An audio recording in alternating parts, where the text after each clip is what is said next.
ഏകദേശം ഒരു അരമണിക്കൂറോളം ക്യൂ നിന്നിട്ടാണ് കേട്ടോ ഈ ഒരു ഫ്രണ്ടിലൊന്ന് എത്തിപ്പെട്ടത്.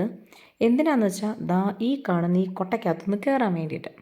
അപ്പോൾ നമ്മൾ ഒരു 4-5 പേര് കൂടിയായിരുന്നു പോയത്. നമ്മുടെ കൂടെ വന്ന ആർക്കും ഈ കൊട്ടയിൽ കയറണ്ടാന്ന് പറഞ്ഞു. അതെന്തുകൊണ്ടാണ് എന്നാലോചിച്ചാണ് ഞാൻ ഈ അരമണിക്കൂർ ആ ക്യൂ നിന്നത്. കാരണം ആ ക്യൂവിലെല്ലാം ഇത്രത്തോളം ആൾക്കാർ ഈ കൊട്ടയിൽ കയറാൻ വേണ്ടിയിട്ട് വെയിറ്റ് ചെയ്ത് നിൽക്കുകയാണ്. പിന്നെ നമ്മൾ നിന്ന് ഒരു 2-3 മിനിറ്റ് കഴിഞ്ഞപ്പോൾ നമ്മുടെ പുറകിലും വലിയ ക്യൂ ആയി. അപ്പോൾ അങ്ങനെ എല്ലാവരും കൂടെ ചാടിപ്പിടിച്ച് കയറുന്ന ഈ കൊട്ടയിൽ അവരെന്തുകൊണ്ട് കയറണ്ട എന്ന് പറഞ്ഞു എന്നിങ്ങനെ ആലോചിച്ച് നിന്ന് ഞാൻ ഈ കൊട്ടയിൽ കയറി 2 മിനിറ്റ് കഴിഞ്ഞപ്പോൾ എനിക്ക് മനസ്സിലായിട്ടോ അവരെന്തുകൊണ്ടായിരുന്നു കയറണ്ടെന്ന് പറഞ്ഞ് അവർക്ക് വേണ്ടാന്ന് പറഞ്ഞു എന്നുള്ളത്.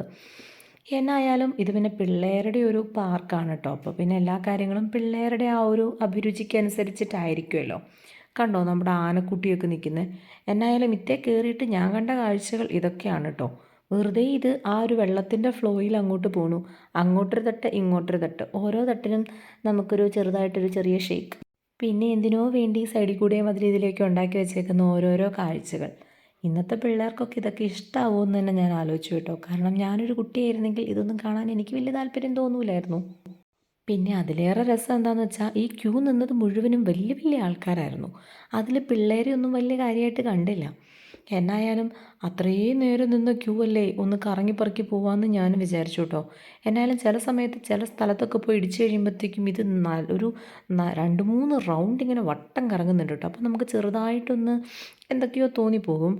അതായത് നമുക്ക് പിടിച്ച് നിർത്താനോ അല്ലെങ്കിൽ ഒന്നും ചെയ്യാൻ പറ്റത്തില്ല. ആ ഒഴുക്കിനനുസരിച്ചിട്ട് അങ്ങോട്ട് പോവുക എന്ന് മാത്രം. എനിവേ ഒരു പകുതിയായി കഴിഞ്ഞപ്പോൾ ഞാൻ വിചാരിച്ചു ഇതിനൊരു അന്ത്യമില്ലേ, ഇത് തീരുന്നില്ലേ, അവിടെ പോയി മുട്ടുമ്പോൾ ഒന്ന് കുലുങ്ങുന്നു, ഇവിടെ പോയി മുട്ടുമ്പോൾ ഒന്ന് കുലുങ്ങുന്നു. ഒരുമാതിരി കറക്കം. പ്രത്യേകിച്ച് കാണാനാണെങ്കിൽ അങ്ങനെ വലിയ സംഭവങ്ങളൊന്നുമില്ല. ഈ കറക്കത്തോട് കറക്കം. ഈ സമയത്ത് വേറെ വല്ല സ്ഥലത്തും പോയി കയറാമായിരുന്നല്ലോ എന്നിങ്ങനെ തോന്നിപ്പോയിട്ടോ. ഈ അരമണിക്കൂർ ക്യൂ നിന്ന് ഈ ഒരു 10-15 മിനിറ്റ് ഉണ്ടോ, ഇത് അത്രയും കണ്ടൊക്കെ ഉള്ളൂ. അതിന് വേണ്ടിയിട്ട് നിന്ന് ഇങ്ങനെ കളയേണ്ട സമയം ഉണ്ടായിരുന്നില്ല എന്ന് തോന്നിപ്പോയിട്ടോ. ആ ഒരു വെള്ളമായാലും കറക്റ്റ് ആ ഒരു വട്ടക്കൊട്ടയ്ക്ക് പോകാനുള്ള സ്പേസേ ഉള്ളൂ അതിൻ്റെ അകത്ത്. പിന്നെ ഇടയ്ക്കിടയ്ക്ക് പോയി തട്ടാനുള്ള ആ ഒരു കുഞ്ഞ് സ്പേസും, വേറെ പ്രത്യേകിച്ച് അങ്ങനെ അത്ര സ്പേസ് ഇല്ലല്ലോ.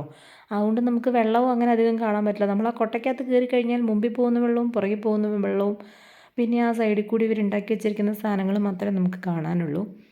അപ്പോൾ പറഞ്ഞു വന്നത് എന്താണെന്ന് വെച്ചാൽ ഈ വിവരമുള്ള ആൾക്കാർ പറയുന്നത് ഇടയ്ക്കൊക്കെ കേൾക്കുന്നത് നല്ലതായിരിക്കും. കാരണം അവർക്ക് പോയി കൂടുതൽ എക്സ്പീരിയൻസ് ഉള്ളതുകൊണ്ടാണല്ലോ അവർ ഈ റൈഡ് വേണ്ടാന്ന് വെച്ചത്. അപ്പോൾ ഇനിയും ആരെങ്കിലും എന്തെങ്കിലും വേണ്ടാന്ന് വെക്കുമ്പോൾ ആ ഒപ്പം ഒന്ന് ചിന്തിക്കുന്നത് നല്ലതായിരിക്കും എന്ന് തോന്നിയിട്ടോ. പിന്നെ ചിലർക്ക് ഇത് ഇഷ്ടപ്പെടുമായിരിക്കും, പക്ഷേ എനിക്ക് തീരെ ഇഷ്ടമായില്ല കേട്ടോ. എൻ്റെ പൊന്നോ മതി, ഇത് എപ്പോൾ ഒന്ന് അവസാനിക്കുക, എന്നെ ഒന്ന് അവസാനത്തിൽ കൊണ്ടുപോകുമോ എന്ന് പറഞ്ഞുകൊണ്ടിരിക്കുകയായിരുന്നു. എന്തായാലും സംഭവം